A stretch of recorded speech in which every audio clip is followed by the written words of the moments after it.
Welcome to Stat, I'm telling you all medical true crime stories, and it gets bizarre. Karen Wickham, yeah, she used to work in ER, and now she's sharing the knowledge, so let's get involved. Hey, funny and scary at the same time. Medical mysteries, all facts, she ain't lying.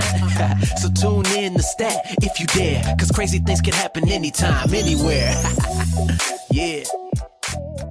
Hello, everybody out there in podcast land. Welcome to Stat, Shocking Traumas and Treatments, coming to you from beautiful Toronto, Ontario, Canada. And I am your host, Karen Wickham, and I have a special guest with me today. That would be my wife, Mary.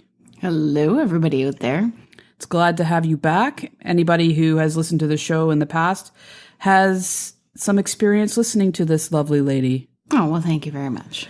I've been told that you have a very calm and relaxing voice. Must be my massage therapist voice. Oh, okay. How come I never get the massage therapist voice? I only get the do the dishes voice. That's not true. Actually, she's nothing like that. Okay, so I decided to put out a bonus episode on Dr. Ulrich Klopfer. He is the abortionist that had died recently back on September 3rd, and there were 2,246 fetal remains found in containers preserved in formaldehyde in his garage. So I decided that I want to look into this further. Also, I had a request from some people on Facebook that I do so, and I thought it was a great idea because this has so many reflections and shades of Kermit Gosnell involved in this. So I thought I'd bring Mary on to have a little discussion back and forth and an opinion on what she thinks. And so right off the top, what are your thoughts?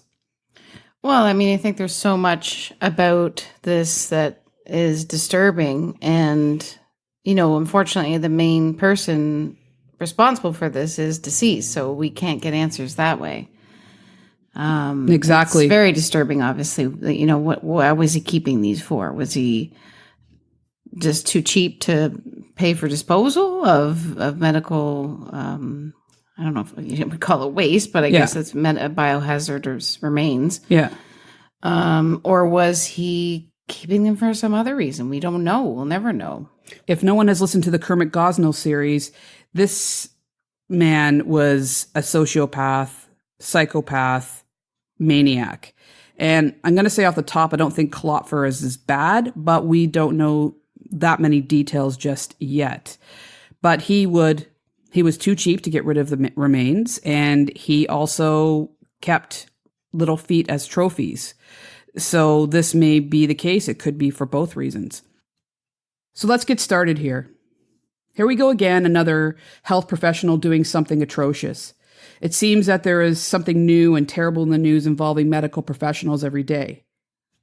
I'm going to state from the very beginning here, and Mary, you can state your views as well, that this is not about pro-life or pro-choice. It's about bad doctors breaking their oaths and committing immoral and unethical crimes. I am reporting horrible medical practices. I'm trying to share knowledge and encourage people to advocate for themselves to get the best care possible for them and their loved ones, because we all deserve excellent care. I received a review, and you know, I cried to you about it. Well, I didn't actually cry, but I was a little upset. Now, looking back, I realize that it's actually a silly reason for me to get my knickers in a knot. Was that someone said that I was a bigger monster than Kermit Gosnell because of the way that I covered the case. And I disagree with that. Thank you. You know, you live with me. And so right off the top, if you are sensitive about this subject matter, about abortions, deaths, and some really creepy coverage, and even pro-life, pro-choice, I maybe suggest that you turn this off now, because it is going to be a touchy subject matter. But like I said, I am not here to express my beliefs, just to tell the story and maybe give some other input on how I saw things. But not pro-life, not pro-choice, not talking that. Mary, take it away. Yeah, I think the main thing here is just to focus on what happened, why do we know if he was, committed, like Gosnell was responsible directly for killing people using untrained professionals in his practice, people that weren't even medical professionals, giving narcotics and these type of things. And his conditions of his clinic were totally unsanitary. So as far as I know, we don't know that there's any of those kind of allegations. It's just that where did this stuff come from and why did he still have it? Exactly. And I just want to know if you're on board with me that you're not here to express your pro-life or pro-choice or whatever your beliefs are. This is... Yeah, no, we're just reporting the facts, ma'am, so to speak. Okay. So I'm just going to go through some of the things here. The investigation into the discovery of 2,246 fetal remains at the home of former abortion doctor Ulrich Klopfer came to light on September 12th. He died on September 3rd of this year, and his wife had been going through his personal property deciding what to do with it. And she went into a garage and had a hard time walking through the area because it was stacked from floor to ceiling with storage containers. And his wife opened one up and discovered fetal remains preserved in jars. They're not saying what yet, but I'm assuming formaldehyde would be it. That would be a bit of a horrific discovery for her. She says apparently that she had no knowledge of it. So I can't imagine what she was going through, having, lost her husband, and then finding this would be very shocking, I'm sure. I can't imagine. I think I'd flip my wig. Honestly, that would be just so shocking. I don't even know if we could even try to assume how we would react, but I would think it would be just awful. And the thing is, so the question people have been asking, and I thought myself, is how could she not know? Yeah, right. that there were boxes floor to ceiling of fetal remains in her garage? Mm-hmm. What do you think? Well, some men have their man caves, their garages. That's their little domain out there. And or she just didn't go there. I don't know. Maybe she was in willful denial, just turning her head the other way. Or maybe she just really had no clue because that was his, maybe he was like, don't go out there, or that's my man cave, or whatever. I'm not sure. No, I agree with you. I mean, I'm leaning towards believing her because of how promptly she reacted to the discovery and how it was reported. So contacting the authorities and... Yeah, I think if somehow she were involved or knew more about it, hopefully she would have left the dude. But if she were, I think that maybe she would have tried to find a way to cover it up maybe as well, or that kind of thing, because her sister was there as well. And wait a minute, it was her sister or his sister, I'm not sure, but there was a sister there. And her sister or sister-in-law. Yeah. And so she called her lawyer, Kevin Balger, right away, and then he contacted the coroner's office in the Will County Sheriff's Office. Just to back up a little bit, this was found in Illinois, in his home in Illinois, which is about 30 miles, they say, from Chicago area. Okay. And he had a practice in South Bend, Indiana. So that gets interesting as well because of the laws transporting materials across state lines, all that kind of stuff. So that makes this case different a bit... counties, different states. Yeah. So I could see, because some people would think, well, why did she call her lawyer first? But, legally, she probably was like, what the heck do I do here? Like, it was shocking. And if she was in such a state of I don't know what to do, I could understand you want to protect yourself too, right? So I guess contacting her lawyer made sense, really. Well, no, I think it was probably like the smartest thing to do because, like you said, her head was probably all over the place. What the hell do I do? There's going to be a lot of legalities involved, and he's going to know how to keep his head straight and who to go to and how to report this properly. I mean, you find something like this, you want to take the right steps right away. You don't want to, I wouldn't want to hide anything or wait too long to do something. So I think, that makes sense to me. Now, also, too, this garage was apparently 15 yards away from the house. Now, that doesn't seem like a lot, but still, it wasn't attached. Right. So it wasn't like she could just whip in and out, oh, I'm going to grab my car, we're going to, I'm going to go out. Like it was right in front of her face. In essence, it kind of was, but it was not attached to the house. So I can see that as well. Now, there's a report by CBS 2 that says that this may not be the only property that may have remains in them. Yikes. I'm just going to read a quote from online from CBS 2 website. It said, they, quote, learned about the remains found in his home on Wednesday, which was the 12th.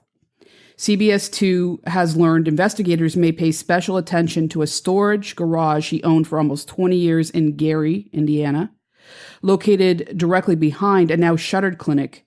Sources tell CBS 2 police want to examine this building to see what might be inside. Elsewhere in his real estate portfolio, CBS 2 learned that in 2013, when he was pulled over for speeding, he gave the address for a home in Clarkston, Michigan, near Detroit, which registers as an Erwin Klopfer. End of quote. So according to the police statement, there is no evidence that any medical procedures were conducted on the property. Thank goodness. Maybe just preserving them. Authorities, though he might have done that at his clinic and then brought them home. So wait, he didn't have a clinic, like he didn't work out of his home. I think that's what they're saying there, Okay, that so he didn't perform abortions from his house. Authorities have not addressed how the fetuses were preserved or whether Klopfer had permission from the mothers to take the samples. So my question is, why would a doctor who performed abortions for 43 years keep these remains? Yeah, that's pretty mind-boggling. And I don't know, when you started to talk about him having another place in Gary, Indiana, the first thing that popped into my head was like, is he a polygamist? Does he have another wife in what was it? No, Michigan? Oh my God, don't even get me started. Okay. That's just scary. Maybe, yeah, because the name was Erwin Klopfer. He changed his name, but maybe that was to hide stuff. Who knows? Okay, don't, oh my God, what are you doing to me, woman? Sorry. So who is Ulrich Klopfer? He was born in Germany. Now, there is a man by the name of Mark Archer who is doing a documentary on him.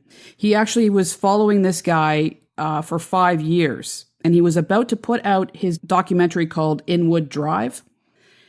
As they were in the processes of doing this news came out. So he has stopped everything and now adding this information to, the documentary. He would go every Wednesday to his clinic, like document what he was doing, stay overnight, and leave the next, like on Thursday. So he did that for a week, every week for 5 years.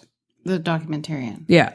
Whose name is Mark Archer. Okay. So he knows this guy pretty well. And now I'm like, get that documentary out. Yeah, I want to see it. I want to see what was going on there. So, like I said, he was born in Germany and he survived the bombings in World War II. And this is where Mark Archer comes in and says that he often spoke about how the war shaped how he saw people, how they treated each other. Now, I don't know how this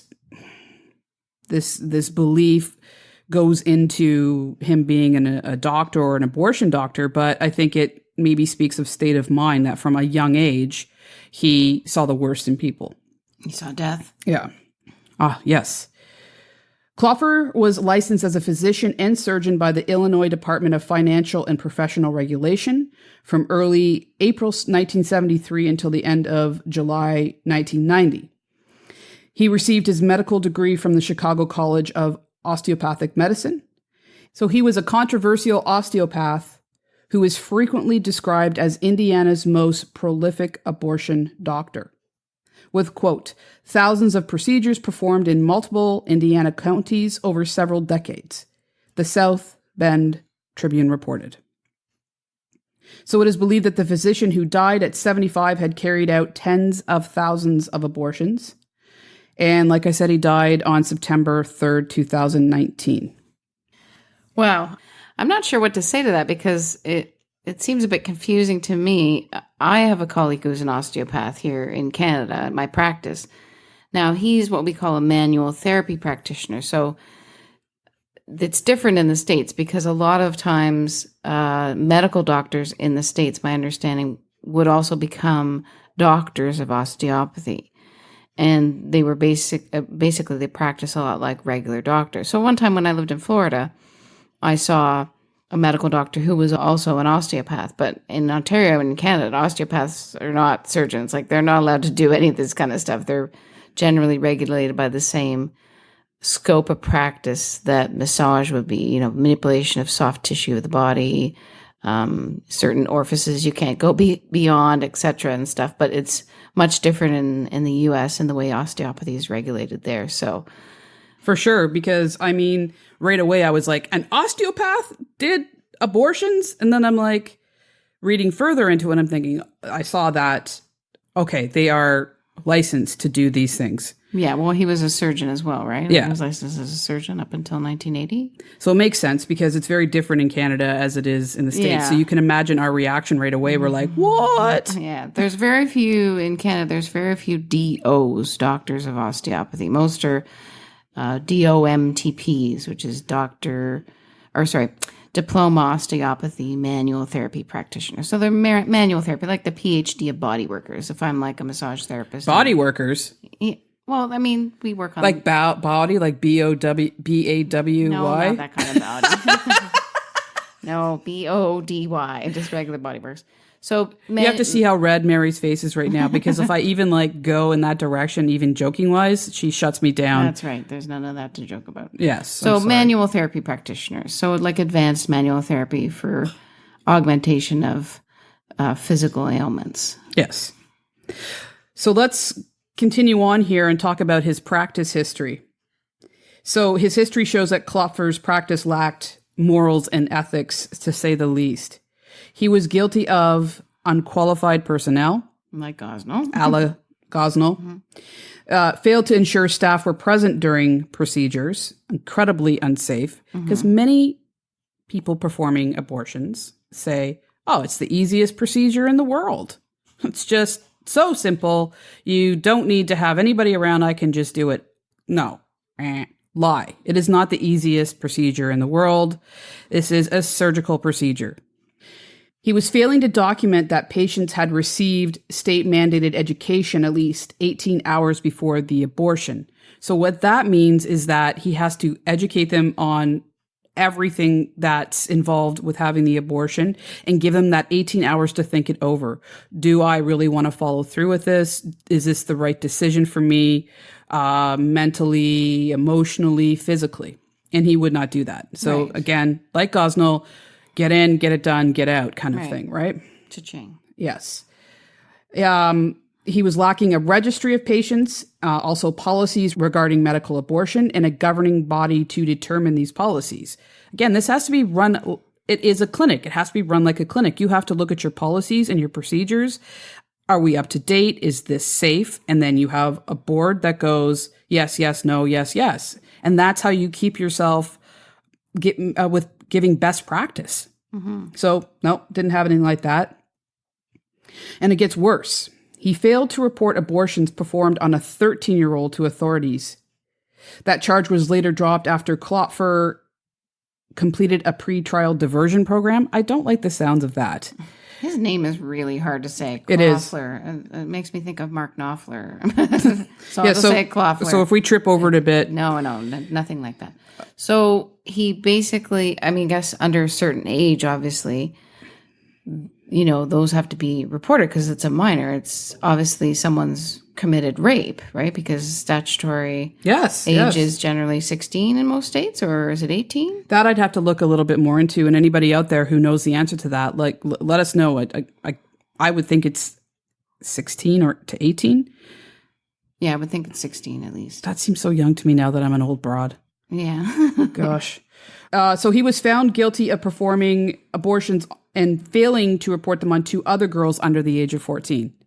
So he was found guilty of 5 of the 9 charges he faced.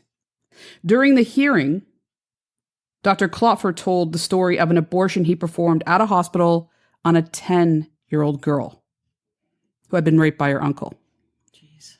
Her relative was never prosecuted because he didn't report the abuse to the cops. And her mom and dad, who were aware of the sexual assault, refused to take any legal action against him. Against who? Klopfer or the uncle? Or both? No, they refused to take any action against the uncle. Jesus. So let's break this down. This poor little innocent child, she's a little girl, is raped by a fucking monster. She gets pregnant.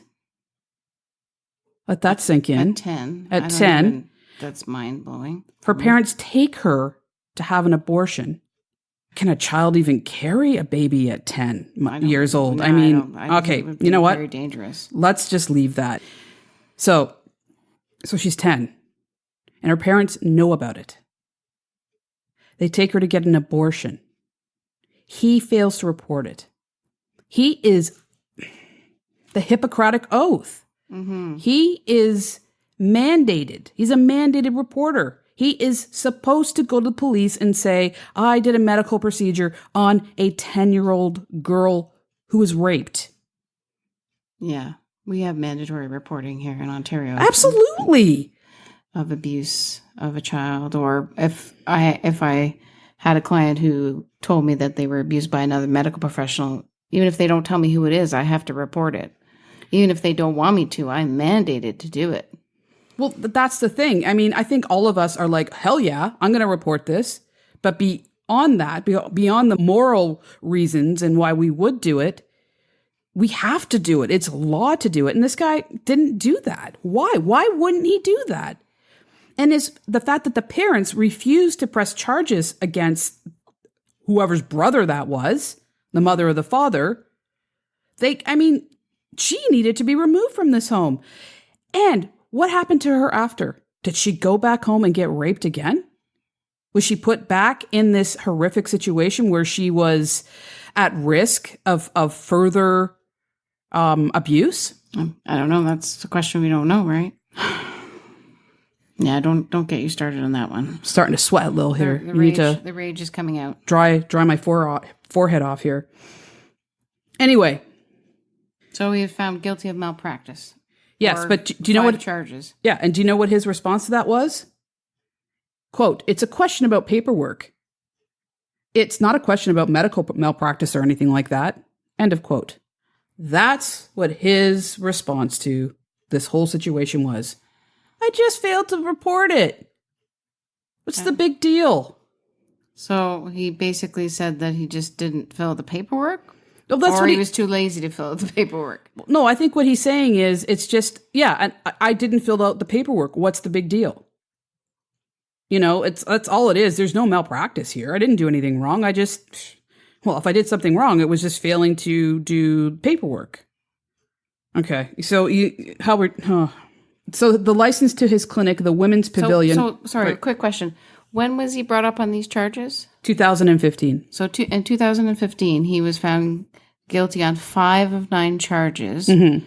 Were they considered malpractice charges? Well, his clinic was shut down. Okay. So that would pretty much do it, right? Yeah. So the license to his clinic, the Women's Pavilion in South Bend, Indiana, was revoked in 2015.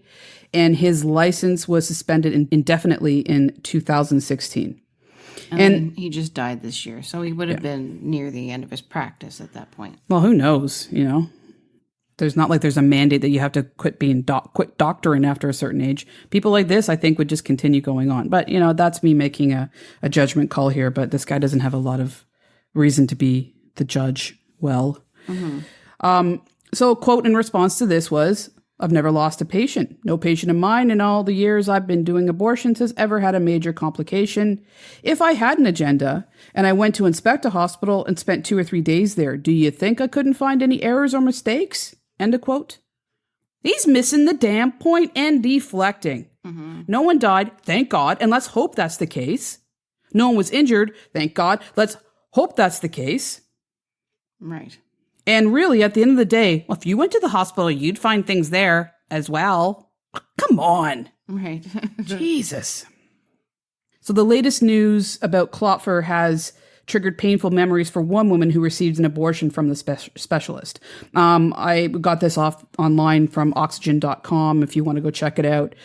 Quote, when I heard the news, I went into shock. I was completely numb, said Serena Dykson, a former patient of Klopfer's. I began sobbing. There was this grief that I felt, and then I was super angry. End of quote. The 43-year-old South Bend woman said that Klopfer terminated her pregnancy in the 80s. She was 13 at the time, and she too was raped by her uncle, for God's sakes. And she had no idea what an abortion was. She just recalled seeing a smiling Klopfer stroll into the operating room and tell her, "This won't take very long." More than 30 years later, the memory still haunts her, something that's further been exacerbated by the recent discovery on Klopfer's property. Dyson said she hopes investigators attempt to identify all the remains at the property, and if that happens, she's ready to confront the morbid possibility that her unborn child could be among the fetal remains discovered there. She said, quote, "Why would he want to have a trophy of my baby at his property?" End of quote. Well, first of all, that's horrific, and I feel for this woman because she's, again, we're not going to get into the pro-choice or life, but she went through something, and this is bringing up old traumatic memories. And then, and then you don't know, right? Why was he keeping them? Like he's dead, so we can't ask that. But either way, it's got to be traumatizing for her. Oh, for sure. I mean, okay, so where were the regulatory bodies, the governing bodies? Where were the health inspectors?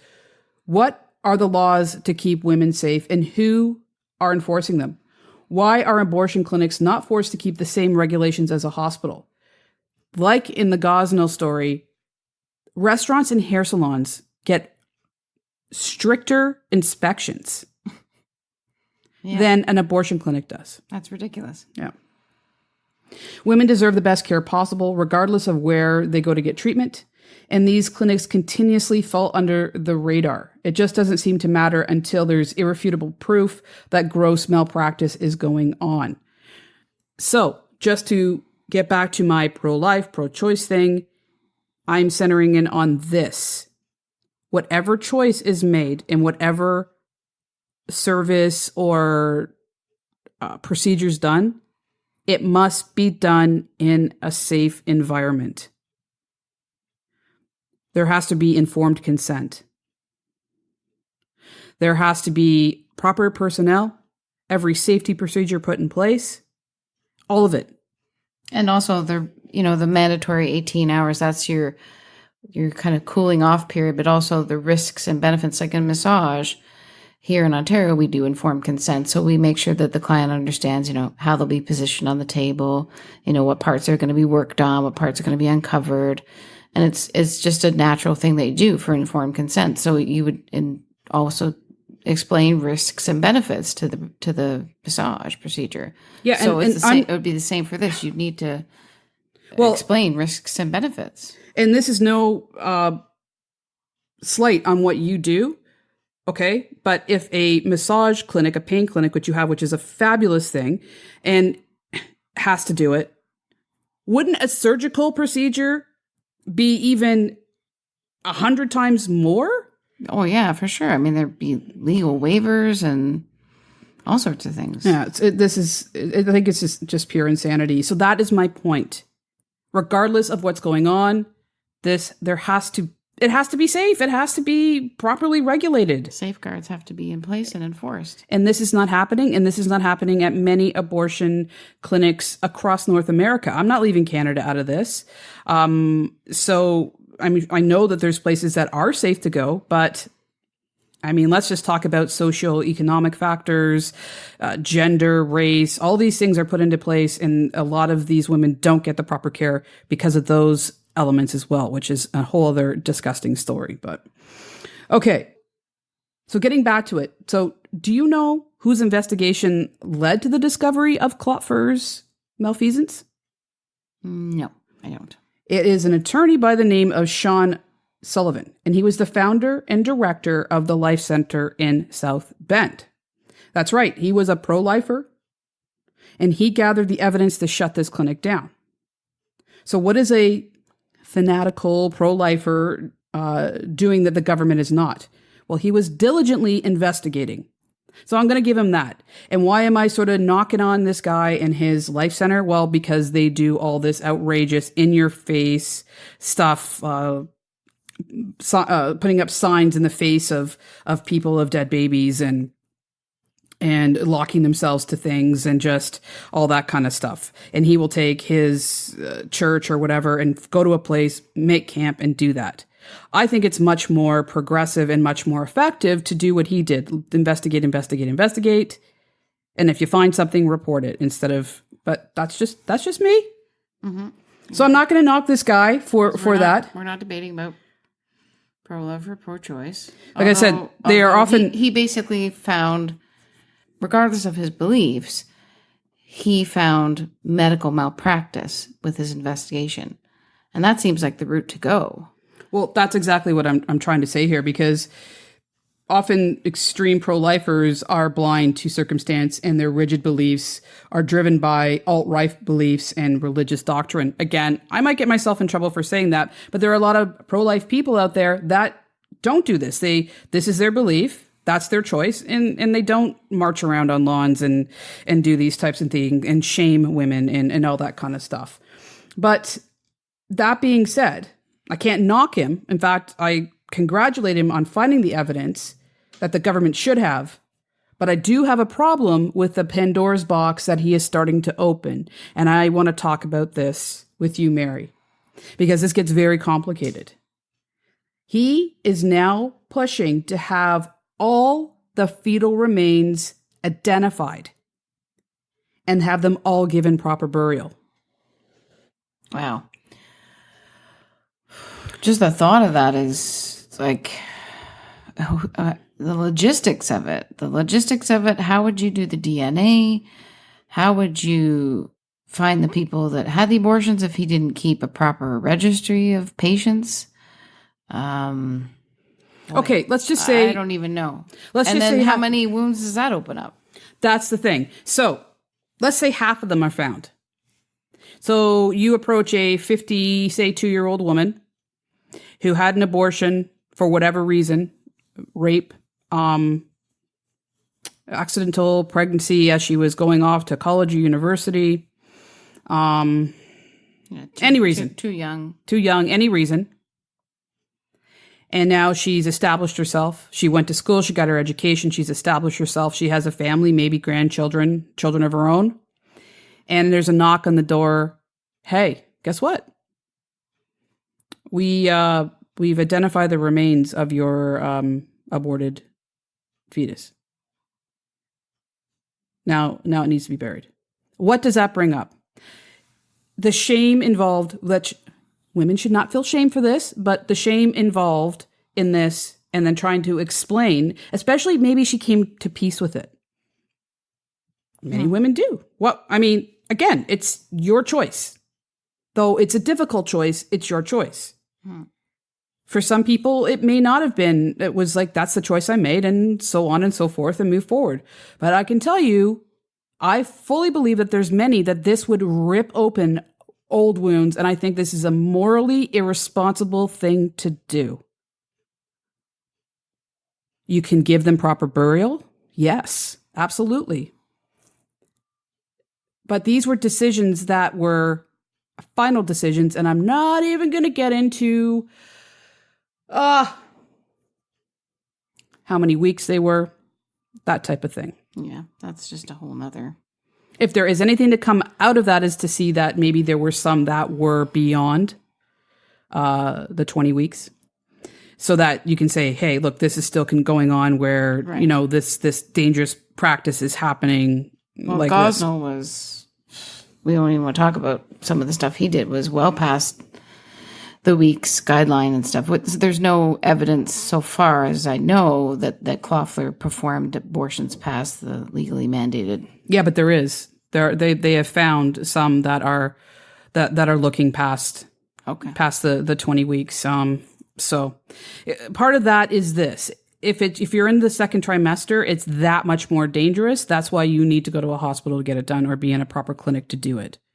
Forget the moral, ethical stuff. Well, I mean, it is for safety, but yeah. Okay, so what are the laws? So previous clinics had the option of sending those remains for incineration along with other human tissues and medical waste. In 2016, a law also made it a crime to take fetal remains across state lines. However, the law was on hold until the U.S. Supreme Court ruled this year. So if Klopfer transferred the remains after that ruling, he would have committed that as a misdemeanor, and that carries a maximum penalty of 1 year in jail. Has this happened before? Yes. In California, more than 16,000 fetuses were discovered in the 1980s in a cargo container that was repossessed from a home of former operator of a medical laboratory that received aborted fetuses for analysis. And in this case, the authorities did investigate, but no one was ever charged. Also, there are also instances where doctors have taken home body parts from human cadavers.